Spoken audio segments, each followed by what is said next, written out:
They are a secret network of international pirates who identify with no nation, no national flag, and no established religion. Their flag is the skull and crossbones.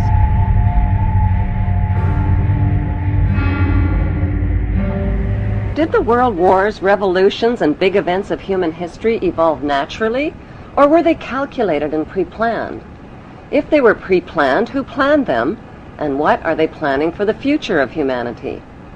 The answer to this puzzling question can be found within the boundaries of 3 of the world's most powerful cities. Those 3 cities belong to no nation and pay no taxes.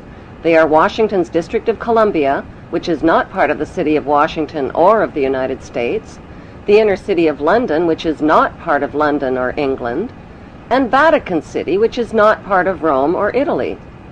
These cities, called city-states, have their own independent flag, their own separate laws, and their own separate identity.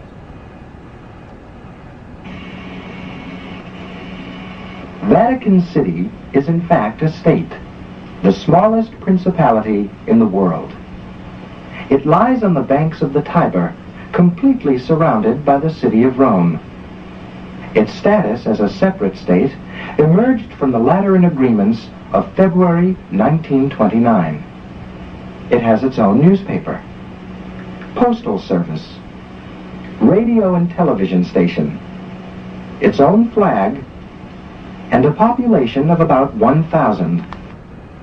The Vatican also has its own army of Swiss guards, and it even has its own prison. The Vatican rules over approximately 2 billion of the world's 6.1 billion people.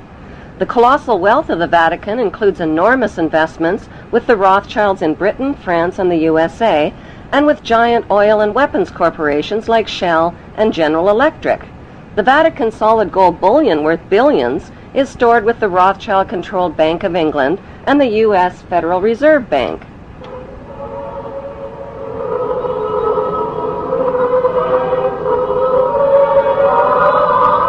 The Catholic Church is the biggest financial power, wealth accumulator, and property owner in existence, possessing more material wealth than any bank, corporation, giant trust, or government anywhere on the globe.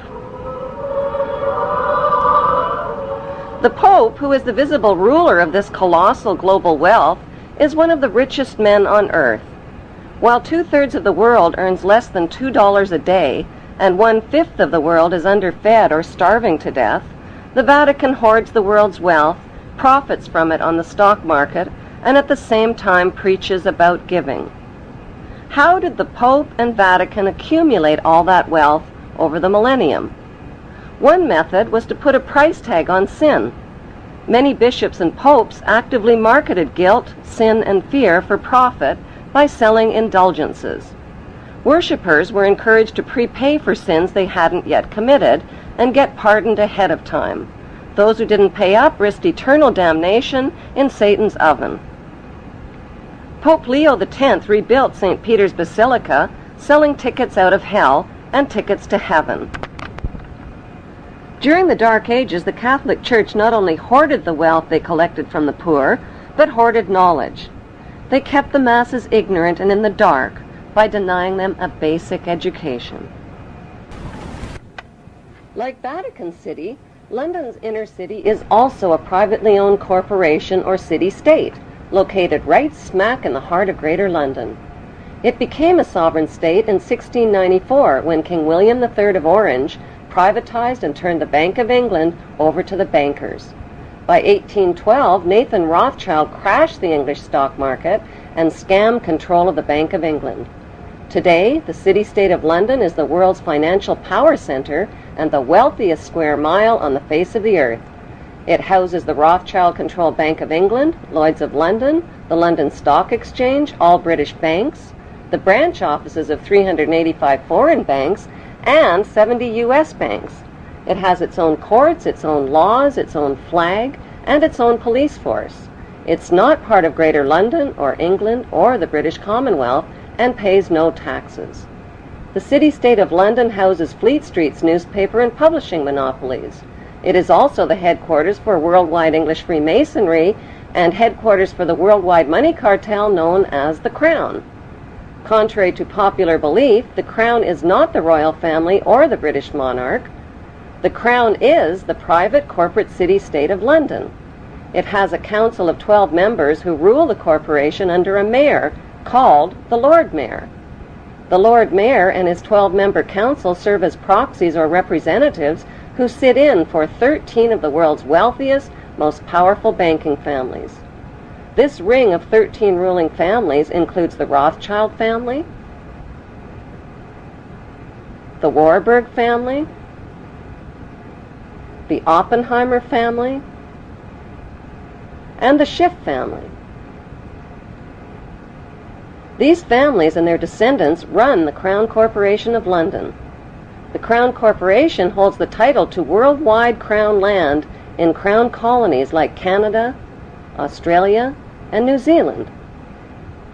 The British Parliament and the British Prime Minister serve as a public front for the hidden power of these ruling Crown families. Like the city-state of London and the Vatican, a third city-state was officially created in 1982. That city-state is called the District of Columbia and is located on 10 square miles of land in the heart of Washington. The District of Columbia flies its own flag and has its own independent constitution. Although geographically separate, the city-states of London, the Vatican, and the District of Columbia are one interlocking empire called Empire of the City. The flag of Washington's District of Columbia has 3 red stars, one for each city-state in the 3-city empire. This corporate empire of 3 city-states controls the world economically through London's inner city, militarily through the District of Columbia, and spiritually through the Vatican. The Constitution for the District of Columbia operates under a tyrannical Roman law known as Lex Fori, which bears no resemblance to the U.S. Constitution. When Congress passed the Act of 1871, it created a separate corporate government for the District of Columbia. This treasonous act allowed the District of Columbia to operate as a corporation outside the original Constitution of the United States and outside of the best interests of American citizens. In the War of 1812, the British torched and burned to the ground the White House and all U.S. government buildings, and destroyed ratification records of the U.S. Constitution. 1 century later, a corrupt U.S. Congress committed the biggest theft in world history. They passed Paul Warburg's Federal Reserve Act in 1913, handing over America's gold and silver reserves and total control of America's economy to the Rothschild banksters. Most Americans still believe that the Fed or Federal Reserve is the government. It is not. The Fed is a privately owned banking system whose majority Class A shareholders are the Rothschilds, Warburgs, Kuhn and Loeb, J.P. Morgan, Rockefeller, Israel Seif, and the Lehman Brothers. This private banking cartel is the Fed and is never audited and never pays taxes.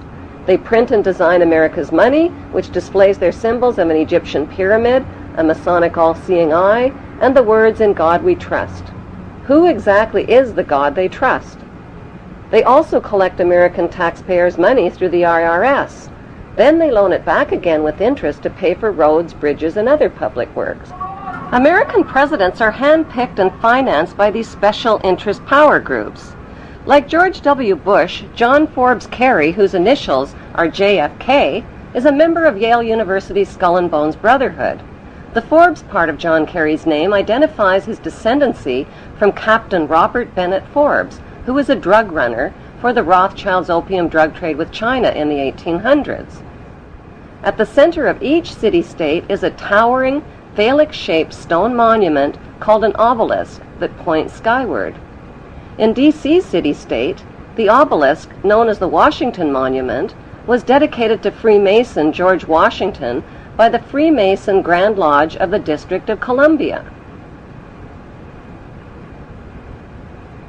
The secretive Brotherhood of Freemasons laid the Washington obelisk's cornerstone in 1848 and contributed 22 Masonic memorial stones. 250 Masonic lodges financed the Washington Monument obelisk, including the Knights Templar Masonic Order. At the heart of London city-state is a 187-ton, 69-foot-tall Egyptian obelisk called Cleopatra's Needle. It was transported from Egypt and erected on the banks of the River Thames. In Vatican City, another Egyptian obelisk towers high above St. Peter's Square.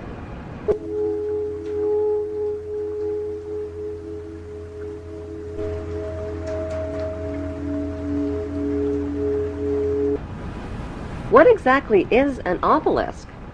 Obelisks are phallic-shaped monuments honoring the pagan sun god of ancient Egypt called Amun-Ra. The spirit of this pagan god is said to reside within the obelisk. Obelisks symbolize the phallus and fertility. At the base of the obelisk is a sunwheel circle symbolizing the vagina. Together, they depict male and female sexual union. Worshippers of Amun believe Amun is the supreme god and creator of all things, and can transform himself into other gods, like Osiris, the god of the underworld, or Seth, the god of evil and chaos. Since vowels were interchangeable in the biblical Hebrew language, Amun can be spelled A-M-E-N, A-M-O-N, O-M-O-N, or A-M-U-N. Why in the world would the Vatican, a fortress of Puritan Christian values, erect a monument symbolizing the pagan god Amun and sexual intercourse right in its own front yard? There are 3 books which clearly map out the Zionist plan for world domination. The Bible, written by Hebrews, Morals and Dogma, written by Freemason Albert Pike,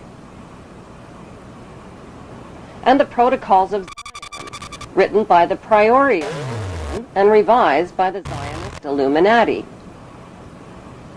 All 3 books describe the plan for an apocalypse or Third World War, which will give birth to one world empire and one world leader. This one world leader is called the Antichrist.